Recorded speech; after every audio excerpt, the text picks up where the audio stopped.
Hello दोस्तों, मैं वीरू आपका ऑनलाइन ट्यूटर। आज इस चैनल पे एक बार फिर से आ चुका हूँ एक बेहतरीन टॉपिक के साथ। आज का हमारा टॉपिक है class 12th second book and first chapter. Chapter first का नाम है राष्ट्र निर्माण। राष्ट्र निर्माण में चुनौतियाँ किस प्रकार से आया था, ये सब हम इस टॉपिक में पढ़ने वाले हैं, क्लियर करने वाले हैं। तो चलिए, बेहतरीन टॉपिक है, समझते हैं फटाफट। ये बहुत इंपॉर्टेंट टॉपिक है और मजेदार भी है, दिलचस्पी है। तो चलिए समझते हैं। तो जैसे कि आपको पता होगा दोस्तों कि भारत आजाद हुआ 15 अगस्त 1947 को और 12 बजे रात से पहले आजाद हुआ पाकिस्तान, यानी 14 अगस्त 1947 को। ठीक है, 12 बजे से पहले पाकिस्तान आजाद हुआ और 12 बजे के बाद भारत। तो इस तरह से 14 और 15 अगस्त, ठीक है, अंतर हो गया दोनों में। तो क्वेश्चन आता है कि 14 और 15 अगस्त के मध्य रात्रि में भाषण कौन दिया था? तो वो पंडित नेहरू जी थे। क्वेश्चन एक और आता है कि 14 अगस्त और 15 अगस्त 1947 के मध्य रात्रि पंडित नेहरू जी ने जो भाषण दिया उसका शीर्षक क्या था? नाम बताइए। तो ट्रिस्ट विद डेस्टिनी उस शीर्षक का नाम था। ठीक है, और सबसे महत्वपूर्ण बात कि जब भारत और पाकिस्तान का विभाजन हुआ तो किस सिद्धांत के आधार पर हुआ विभाजन? तो दोस्तों मैं बता दूं आपको कि भारत और पाकिस्तान का विभाजन द्विराष्ट्र सिद्धांत के आधार पर हुआ था।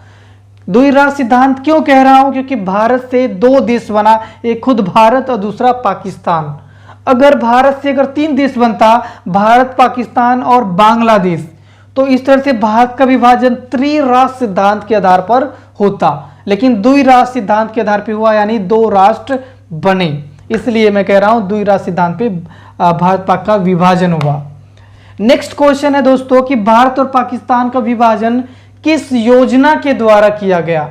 तो मैं बता दूं आपको, माउंटबेटन योजना के द्वारा इसका विभाजन हुआ था। और माउंटबेटन योजना थोड़ा सा डिफिकल्ट हो जाता है याद करना, तो मैं बता दूं आपको कि भारत का वायसराय 1947 में कौन थे? तो वो थे लॉर्ड माउंटबेटन। ठीक है, अब वायसराय क्या होता है? तो वायसराय एक पद होता है। ठीक है, मैं बता दूं ब्रिटेन ने विश्व के कई सारे देशों को गुलाम बना रखा था और हर उन देशों में एक पद था वायसराय का। ठीक है, और वायसराय देश का सबसे बड़ा पद हुआ करता था। जैसे भारत की बात करें, भारत हम अंग्रेजों के गुलाम था, तो भारत का सबसे बड़ा पद ब्रिटिश शासन में किसका था? तो वायसराय का था। ठीक है, और हमारे देश में अंतिम वायसराय कौन था? तो लॉर्ड माउंटबेटन।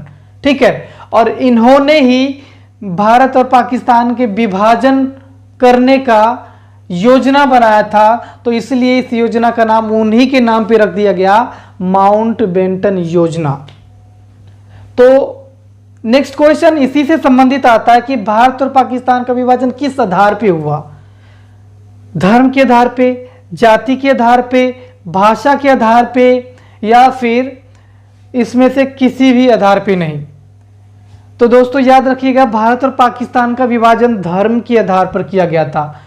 मुस्लिमों के लिए अलग से राष्ट्र बना दिया गया था पाकिस्तान, ठीक है, और हिंदुओं के लिए हिंदुस्तान।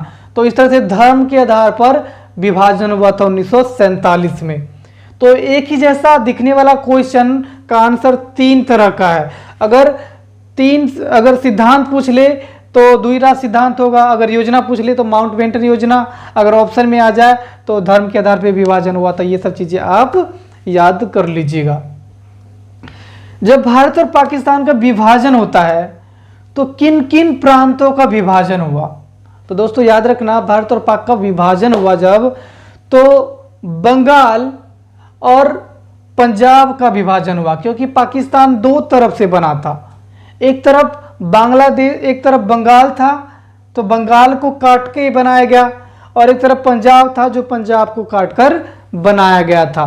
ठीक है, तो इस तरह से 2 तरफ से पाकिस्तान बना, और 2 तरफ से पाकिस्तान बना तो 2 राज्य को काटा गया, एक पंजाब था और एक था बंगाल।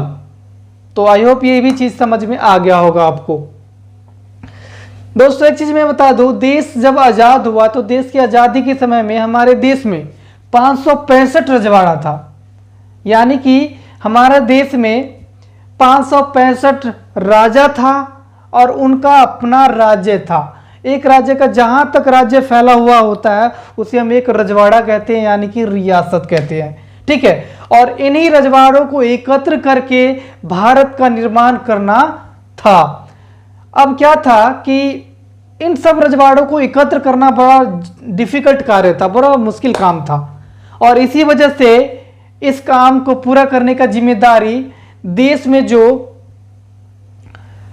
सरदार वल्लभ भाई पटेल थे उनको दिया गया। और सरदार वल्लभ भाई पटेल देश के सभी रजवाड़ों से मिलते हैं, उनसे बातचीत करते हैं, उनको लालच देते हैं, उनको ऊपर दबाव डालते हैं, और इस तरह से आज़ादी तक आते आते देश की अधिकांश रजवाड़ा भारतीय संघ में शामिल हो जाता है। 4 ऐसे रजवाड़े थे जो ना तो भारत में मिलना चाह रहा था ना ही पाकिस्तान में। वो एक अलग देश की मांग कर रहे थे, एक अलग राष्ट्र की मांग कर रहे थे। और वो कौन से थे? तो सबसे पहले ऊपर देखेंगे आप तो है कश्मीर। आप पश्चिम में देखेंगे गुजरात, तो वहां पे जूनागढ़ था। दक्षिण में देखेंगे तो यहां पे आ जाता है हैदराबाद।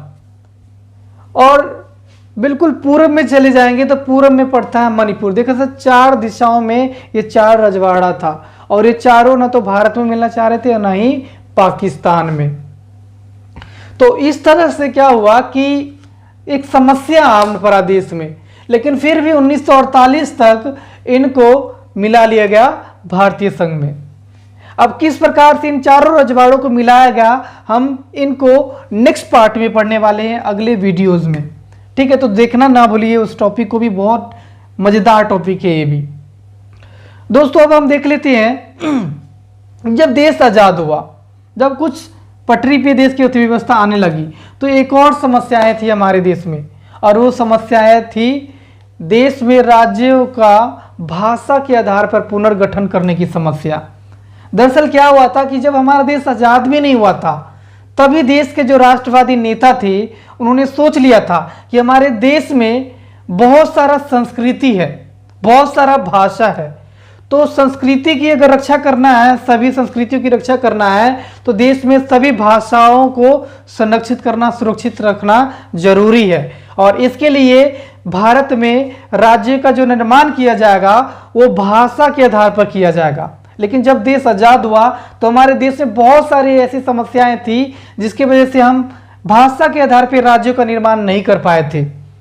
ठीक है, 1952 के समय में क्या हुआ कि मद्रास, आप देख रहे होंगे ये जो क्षेत्र है ये मद्रास है, और ये मद्रास में 2 भाषाएं बोली जा रही थी। एक तो आंध्र भाषा बोला जा रहा था और एक तमिल भाषा बोला जा रहा था। तो 1952 में मद्रास में जो आंध्रभाषी क्षेत्र था, आंध्रभाषी क्षेत्र में मांग उठने लगा कि हमें मद्रास से अलग किया जाए और जहां तक आंध्र भाषा बोला जा रहा है उसको आंध्र राज्य बना दिया जाए, ऐसा मांग किया गया। और कांग्रेस के एक नेता थे जिन्होंने इस मांग का सपोर्ट करते हुए 56 दिनों का भूख हड़ताल किया, जिनका नाम था श्री रामुलु पुट्टी। और इन्होंने 56 दिनों तक भूख हड़ताल किया ताकि मद्रास से अलग आंध्र राज्य का निर्माण किया जा सके, और इसीलिए उनका इसमें मृत्यु हो जाता है। और इस तरह से सरकार जनता के दबाव में आ जाता है, और इसी वजह से 1952 में मद्रास से काट करके और आंध्र भाषी क्षेत्र को आंध्र राज्य बना दिया जाता है, आंध्र प्रदेश बना दिया जाता है। और दोस्तों ये जान लेना कि भारत में पहली भाषा के आधार पर राज्य बनने वाला जो राज्य है वो है आंध्र प्रदेश। जब भारत में पहली बार जब भाषा के आधार पर कोई राज्य बना तो भारत के अन्य क्षेत्रों में मांग उठने लगा कि मुझे भी भाषा के आधार पर राज्य चाहिए। और इसी वजह से सरकार एक बार फिर से जनता के दबाव में आ जाता है, और इसी वजह से 1953 की बात है। 1953 में राज्य पुनर्गठन आयोग की स्थापना कर देता है। और 1953 में जब इस आयोग का गठन होता है तो इसका अध्यक्ष जो होते हैं वो पूर्व न्यायमूर्ति फजल अली होते हैं, इसका अध्यक्ष। और इस आयोग ने अपनी रिपोर्ट 1955 में पेश किया और इस रिपोर्ट में सरकार से सिफारिश किया इस आयोग ने कि हमारे देश में जो राज्य है वो भाषा के आधार पर राज्यों का निर्माण दोबारा से किया जाना चाहिए, पुनर्गठन किया जाना चाहिए। और देश में 14 राज्य और 6 केंद्र शासित प्रदेश बनाया जाना चाहिए। ये दूसरा सिफारिश था। तीसरा सिफारिश था